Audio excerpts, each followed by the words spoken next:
your favorite Christmas memory? Do you have one? What makes it so meaningful that it just keeps coming back to you on a regular basis? One of my fondest Christmas memories was while I was still on our dairy farm. It was the hustle and bustle of the day. It was getting up, going out, doing all the chores, and then hightailing it back in from the barn to make sure that the tree got finished getting decorated, helped Mom finish wrapping presents. And then at 8 p.m. that evening at Christ United Church in Athens, Wisconsin, it was the Christmas pageant. And the recitations and the memorization and all the songs that were sung and the angel costumes were put on.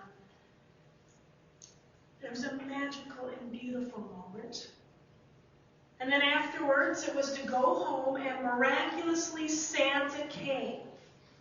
And we had frozen pizzas, and we'd eat, and we would open up presents under the tree, and then some of us would play and play and play with our new toys until utter exhaustion crept in.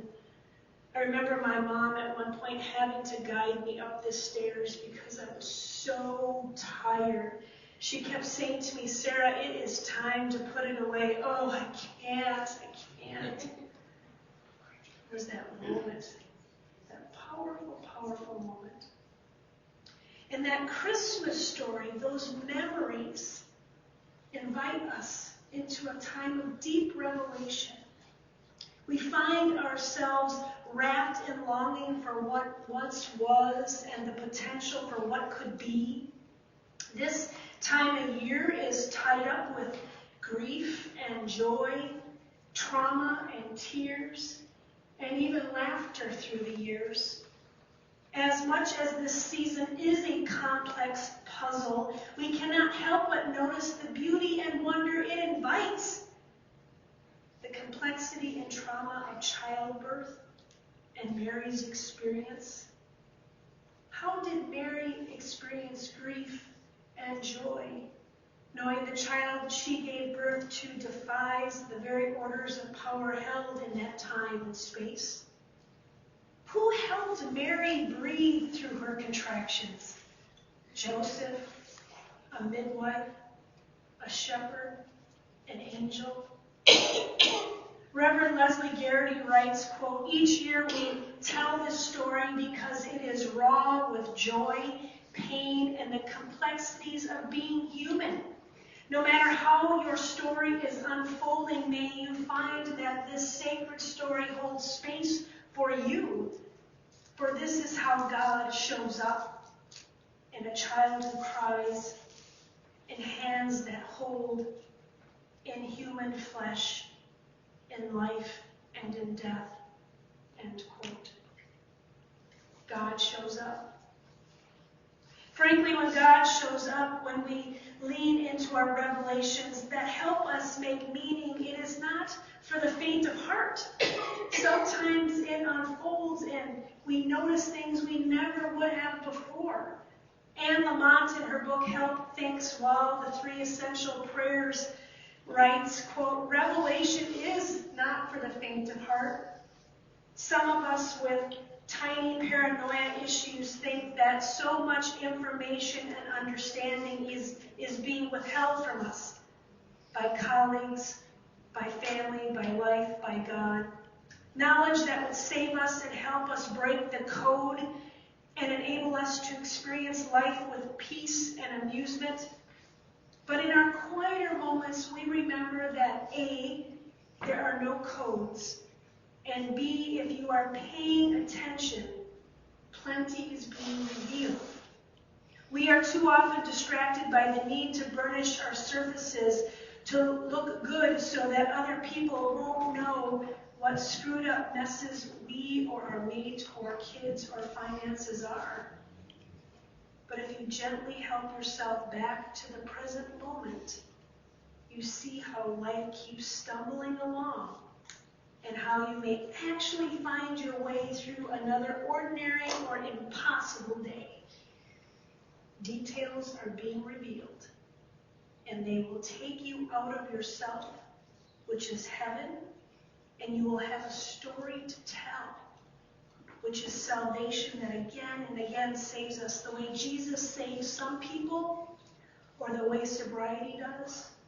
Stories to tell or hear, either way, it's medicine, the Word.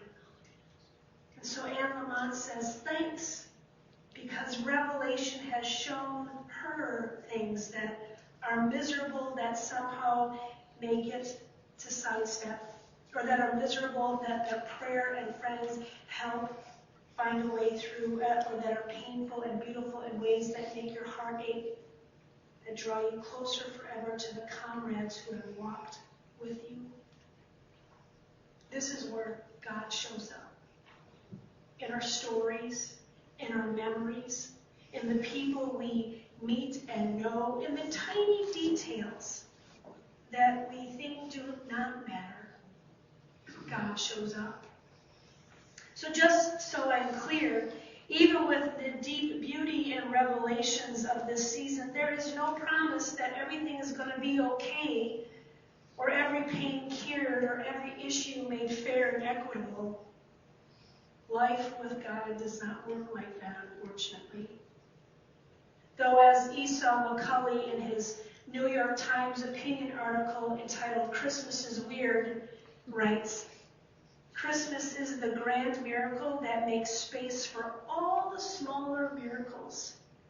It gives us enough hope to walk a little further in the dark toward the glimmer of something that seems too distant to reach. So we keep reading this story, year after year after year, to be reminded that grief and joy coexist. Humans are complex. Our stories matter. Deep revelations are found in the ordinary, no matter how big or small the ordinary is. The light shines in the night, no matter how far the light seems to be. And God shows up in all this and more. As we leave this place on this night, may we continue to pass on this good news and to continue to thread the generations together with hope, peace, joy, and love. May it be so. Amen. I invite us to turn to our bulletins or screen.